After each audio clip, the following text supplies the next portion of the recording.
Hello student, कैसे हैं आप लोग। उम्मीद करता हूँ आप लोग अच्छे होंगे। मैं sir Vinay Kumar Bind and welcome to my channel chem to by Vinay sir. आज हम बात करने वाले हैं क्लास 12th केमिस्ट्री का चैप्टर नंबर 5 कोऑर्डिनेशन कंपाउंड का एक्सरसाइज क्वेश्चन नंबर 5.4। ठीक है, इंपॉर्टेंट क्वेश्चन है ये, 3 मार्क्स में बोर्ड में आ सकता है। तो क्वेश्चन में क्या दिया है, what is the mean by unidentate, didentate and ambidentate ligands, give 2 example of each. ठीक है, तो ये देखिए लिगेंड्स का टाइप है। तो सबसे पहले हम ये समझते हैं कि लिगेंड्स होता क्या है। लिगेंड्स ऐसे स्पीसीज को बोलते हैं जो pair of electron central atom को डोनेट करता है। हम इसको क्या डिफाइन कर सकते हैं, स्पीसीज, स्पीसीज के अंदर एटम मॉलिक्यूल आयन सब आ गए। स्पीसीज विच डोनेट, ठीक है, which donate pair of electron to central atom, ठीक है, central atom called ligands. Clear है। तो ऐसे स्पीसीज जो pair of electron central atom को डोनेट करते हैं उसको हम बोलते हैं लिगेंड्स। अब अगर हम बात करें इसके डेफिनेशन का, तो ये तो हो गया डेफिनेशन का पार्ट। दूसरा है यूनिडेंट, इसके जो टाइप्स हैं ये सब इसके टाइप में आते हैं। आपने 5वां चैप्टर पढ़ा होगा तो इसमें आएगा। यूनि का मतलब क्या होता है, वन।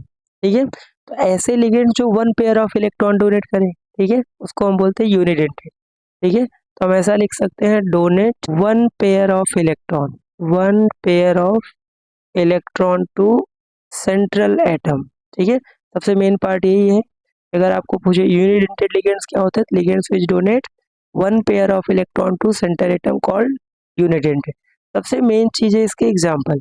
ठीक है, तो इसके जो एग्जाम्पल है खास है। तो अगर मैं बात करूँ नेगेटिव, अगर मैं बात करूँ इसमें जो नेगेटिव यूनिडेंटेड लिगेंड्स हैं तो बहुत सारे हैं। हैलाइड है, इसके अलावा साइनाइड है, ऑक्साइड है, हाइड्रोक्सीडो है। ठीक है, इसके अलावा NO2 है, SCN माइनस है, साइनाइड है। तो ये सब नेगेटिव यूनिडेंटेड लिगेंड्स होते हैं। और इसमें कुछ न्यूट्रल भी होते हैं, तो वो भी आपको ध्यान रखना है। न्यूट्रल लिगेंड में वाटर होता है जिसको एक्वा बोला जाता है। इसके अलावा NH3 होता है जिसको अमाइन बोलते हैं, नाम भी बहुत जरूरी है। इसके अलावा CO होता है और NO होता है। CO को कार्बोनाइल और NO को बोलते हैं नाइट्रोसिल। ये सभी के सभी यूनिडेंटेड की एग्जाम्पल है। ओके, दूसरा जो है यहाँ पर डाइडेंटेड लिगेंड्स। अगर हम बात करें डाइडेंटेड लिगेंड्स क्या होते हैं, जो two pair of electron donate करते हैं, इसको डिफाइन करा तो हम क्या लिख सकते हैं, ligands which donate, ligands which donate two pair of electron, two pair of electron to central atom called didentate ligand. अब डाइडेंटेड लिगेंड के कुछ ही एग्जाम्पल हैं, तो ये बहुत इम्पोर्टेंट है। हम एक तो बात करें यहाँ से CH2 और इनके ऊपर होगा NH2, दोनों कार्बन के पास। तो यहाँ पर ये डोनर साइट होते हैं। इसका नाम है इथेन 1,2 डाईअमाइन, इथेन 1,2 डाईअमाइन, और इसको शॉर्ट में इन बोलते हैं। इसके अलावा C2O4 2 माइनस, ये होता है ऑक्सलेट आयन, और इसको शॉर्ट में OX से डिनोट करते हैं। इसके अलावा कार्बोनेट आयन होता है जिसको कार्बोनेटो बोलते हैं। और इसके अलावा सल्फेटो SO4 2 माइनस। ये 4 डाइडेंटेड लिगेंड्स के एग्जाम्पल है। इसमें सबसे इंपॉर्टेंट है EN, इथेन 1,2 डाइमाइन, एंड ऑक्सलेटो, ये इसका इम्पोर्टेंट है। ओके, नेक्स्ट हम बात करते हैं एम्बीडेंट लिगेंड्स। एम्बीडेंट लिगेंड्स जो होते हैं उसमें क्या होंगे, सेम मॉलिक्यूल सेम स्पीसीज में टू डिफरेंट डोनर साइट होंगे।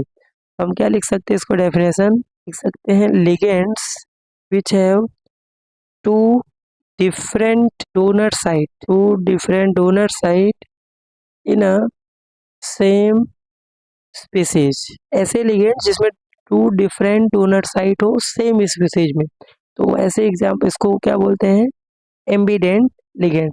और अगर बात की जाए इसके एग्जाम्पल की, तो इसके एग्जाम्पल में आपको याद रखना है, एक तो होता है NO2 जिसमें नाइट्रोजन डोनर साइट होती है, इसको बोलते हैं आप नाइट्रीटो N बोल सकते हैं क्योंकि यहाँ पर नाइट्रोजन डोनर है।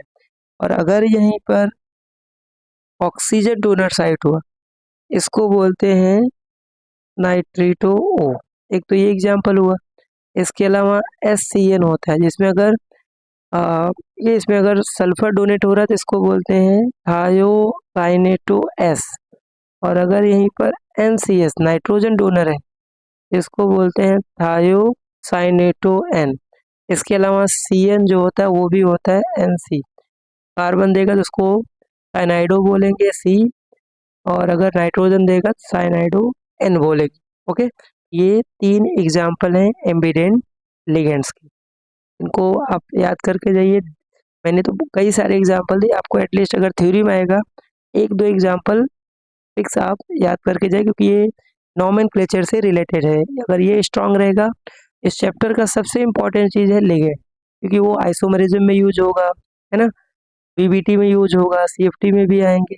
इसको थोड़ा सा आप ध्यान करके जाइए। बात करते हैं एक्सरसाइज क्वेश्चन नंबर 5.5 की। क्वेश्चन क्या है, specify the oxidation number of metal in a following coordination entities. ठीक है, यहाँ पर कॉम्प्लेक्स दिया है, इनका ऑक्सीडेशन स्टेट सेंट्रल एटम का निकालना है, दैट मीन्स प्राइमरी वैलेंसी आपको कैलकुलेट करना है। अगर मैं फर्स्ट की बात करूँ तो कोबाल्ट का निकालना है, X मान लिया। वाटर जो होता है न्यूट्रल लिगेंड्स होता है, CN पे -1 चार्ज होता है, और EN भी न्यूट्रल लिगेंड होता है, तो उसका भी चार्ज 0 होगा, और इक्वल टू यहाँ पर आएगा 2। X की वैल्यू निकालेंगे तो यहाँ से आएगा +3। तो फर्स्ट जो कोऑर्डिनेशन कंपाउंड आपको दिया है उसमें कोबाल्ट का जो ऑक्सीडेशन स्टेट आएगा +3, दैट मीन्स प्राइमरी वैलेंसी होगा +3। सेकेंड भी दिया है कोबाल्ट का, इसको X मान लिया। ब्रोमाइड पे -1 2 है, तो -2 हो जाएगा। EN न्यूट्रल लिगेंड है, इक्वल टू यहाँ पर +1, तो X की वैल्यू यहाँ पर भी आएगा +3। ठीक है, तो इसमें भी ऑक्सीडेशन स्टेट +3 आएगा।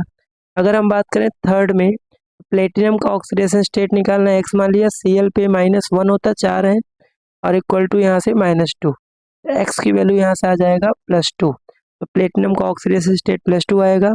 नेक्स्ट अगर हम बात करें तो पोटेशियम पे +1 चार्ज होता है, 3 है, तो 3 यहाँ से हो जाएगा। आयरन का X CN पे -1 होता है, 6 है, इक्वल टू 0, X की वैल्यू आ जाएगा यहाँ से +3। लास्ट जो इसका पार्ट दिया है, क्रोमियम का X मान लिया। NS3 न्यूट्रल लिगेंड है, तो 0 ऑक्सीडेशन 0 चार्ज, एंड Cl पे -1 3 दिया है, इक्वल टू 0, X की वैल्यू यहाँ पर आ जाएगा 3, इसका भी ऑक्सीडेशन स्टेट आएगा +3। आसान सा क्वेश्चन है। चलिए बात करते हैं एक्सरसाइज क्वेश्चन 5.6 की। ये क्वेश्चन है, using IUPAC norms right the formula of following compound. आपको इसमें IUPAC नॉमेनक्लेचर से रिलेटेड 2 टाइप के क्वेश्चन आते हैं। एक तो आपको कॉम्प्लेक्स दिया होगा और उसका IUPAC नेम निकालना होगा, और दूसरा IUPAC नेम दिया उसका आपको फॉर्मूला बनाना है। तो हमारा 5.6 क्वेश्चन ऐसा ही है। देखिए ऐसे क्वेश्चन में क्या करना है, सबसे पहले आपको सेंट्रल एटम देखना है। तो नाम क्या लिखा है, देखिए टेट्रा हाइड्रोक्सो जिंकेट सेकेंड। तो सबसे पहला काम क्या है कि जो सेंट्रल एटम उसको देखिए जिंक है, और टेट्रा हाइड्रोक्सीडो मतलब OH कितना होगा, 4 होगा। ठीक है, अब यहाँ पर आपको देखना है जिंक पे रोमन नंबर में 2 लिखा, दैट मीन्स इसका ऑक्सीडेशन स्टेट कितना आएगा, 2 आएगा। और वो 2 कब आएगा, जब जिंक के इस कॉम्प्लेक्स के ऊपर क्या हो, -2 चार्ज हो, तो ही जिंक जो सेंट्रल है उसका ऑक्सीडेशन स्टेट कितना आएगा, +2। 8 कब लगाते हैं, जब कॉम्प्लेक्स कैसा हो, निगेटिव हो, इसका फॉर्मूला ये बनेगा। अगर हम बात करें सेकेंड का, तो सेकेंड में यहाँ पर लिखा है potassium tetra chlorido palladate second, that means इसका जो कॉम्प्लेक्स होगा इसमें सेंट्रल एटम जो होगा वो क्या हो जाएगा, PD। ठीक है, और यहाँ पोटेशियम लिखा है, दैट मीन्स यहाँ पर K बाहर होगा, और टेट्रा क्लोराइडो मतलब Cl कितना होगा, 4 होगा। ठीक है, अब यहाँ से आपको चेक करना है कि PD का ऑक्सीडेशन स्टेट कितना दिया है, 2, तो क्लोरीन तो 4 ही होगा, तो यहाँ पर इसका मतलब 2 करेंगे तो ही ऑक्सीडेशन स्टेट इसका 2 आएगा। इसका फॉर्मूला आपका ये बनेगा K2, और कोऑर्डिनेशन पेयर के अंदर PdCl4। नेक्स्ट फिगर हम बात करें थर्ड का, तो लिखा है di amine di chlorido platinum second, that means अगर हम बात करें तो सेंट्रल एटम कौन है, platinum. Di amine that means NS3 कितना होगा, ट्वाइस, एंड डाई क्लोराइडो मतलब क्लोरीन कितना होगा, 2। फोर्थ की हम बात करें तो नाम लिखा है पोटेशियम टेट्रासाइनो निकलेट। ठीक है, तो पोटेशियम यहाँ पर काउंटर आयन की तरह काम करेगा, अंदर होगा central atom nickel Ni, and tetracyano that means CN जो होगा वो होगा 4। अब यहाँ देखिए निकल का ऑक्सीडेशन स्टेट 2 कब आएगा, जब पोटेशियम आप 2 लेंगे। इसका फॉर्मूला क्या बनेगा, K2NiCN4। नेक्स्ट यहाँ पर बात करें फिफ्थ में, लिखा है पेंटामाइन नाइट्रीटो ओ कोबाल्ट। तो सेंट्रल एटम यहाँ पर कौन होगा, कोबाल्ट होगा।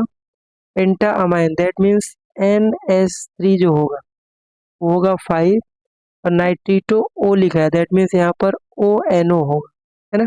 ऑक्सीजन सेंट्रल एटम की तरफ होगा, और इसका ऑक्सीडेशन स्टेट कितना दिया है, 2, सॉरी कोबाल्ट का 3 दिया है। तो यहाँ पर ONO पे कितना -1 है, दैट मीन्स इसके ऊपर +2 चार्ज होगा, तो ही ऑक्सीडेशन कोबाल्ट का +3 आएगा। अगर 6 की हम बात करें, लिखा है hexa amine cobalt third sulphate. तो सेंट्रल एटम यहाँ पर कोबाल्ट होगा, हेक्सामाइन मतलब NS3, टोटल होंगे 6, और कोबाल्ट थर्ड लिखा हुआ है दैट मीन्स ये थोड़ा सा स्पेसिफिक है, तो इसको आप ध्यान दीजिए। और सल्फेट क्या होता है, SO4। अभी तो फिलहाल कोबाल्ट का कितना आ रहा है, 2 आ रहा है, दैट मीन्स यहाँ 2 कर दीजिए, और इसको आप ले लीजिए थ्राइस। ये इसका फॉर्मूला बनेगा, तो ही कोबाल्ट का ऑक्सीडेशन स्टेट कितना आएगा, +3। ओके, नेक्स्ट यहाँ पर सेवेंथ जो है, लिखा है potassium tri oxalato chromate third. That means potassium बाहर हो जाएगा, उसके बाद क्रोमियम होगा central atom, tri oxalato that means यहाँ पर क्या हो जाएगा, C2O4, और इसको लेना पड़ेगा थ्राइस। ओके, अब यहाँ पे चेक करिए इसका ऑक्सीडेशन स्टेट कितना है, 3, तो इसको आप अगर 3 लेंगे तो ही इसका क्रोमियम का +3 है, क्योंकि ऑक्सीडेट जो होता है डाइडेंटेड लिगेंड -2 चार्ज होता है। ओके, नेक्स्ट अगर हम बात करें सेवेंथ इसका जो पार्ट है, सेवेंथ में लिखा है हेक्सा अमाइन प्लेटिनम। तो सेंट्रल एटम यहाँ पर प्लेटिनम होगा, hexa amine that means NS3 जो लिगेंड है 6 लेना पड़ेगा, और फोर्थ दिया है दैट मीन्स इसके ऊपर जो चार्ज होगा +4 होगा, क्योंकि NS3 न्यूट्रल लिगेंड होता है। नाइन्थ की अगर बात की जाए तो लिखा है tetrabromido cuprate, that means central atom copper होगा, टेट्राब्रोमाइडो मतलब Br कितना होगा, 4, और कॉपर का ऑक्सीडेशन स्टेट 2 कब आएगा, जब इसके ऊपर -2 चार्ज हो। ओके, और लास्ट जो 10th पार्ट दिया है, लिखा है nitrito N cobalt. Cobalt central atom है, pentaamine that means NS3 total होगा 5, और नाइट्रीटो दिया दैट मीन्स NO2 होगा। ओके, और इसका ऑक्सीडेशन स्टेट कितना आएगा, 3, और 3 कब आएगा, जब इसके ऊपर चार्ज कितना हो, +2, तो यहाँ पर 3 आएगा। इसमें जो डिफिकल्ट टाइप का जो थोड़ा सोचने वाला क्वेश्चन था वो आपका 6 नंबर था, बाकी तो नॉर्मल यहाँ पर IPSC ने दिए। कभी भी इस तरह का क्वेश्चन है तो सबसे पहले सेंट्रल एटम और लिगेंड्स भरिए, उसके बाद आप चेक करेंगे कि ऑक्सीडेशन स्टेट, वही सबसे मेन पार्ट है। ये भी क्वेश्चन बना के जाइए, MCQ में आने के चांस है। तो अगर आपने अभी तक चैनल को सब्सक्राइब नहीं किया तो please like share subscribe channel, and आपको आने वाले टाइम में बोर्ड के लिए IMP हर एक चैप्टर के IMP क्वेश्चन आपको मिलने वाले। बेल आइकन को भी प्रेस कर लिए। मिलते हैं नेक्स्ट वीडियो लेक्चर में। Thank you.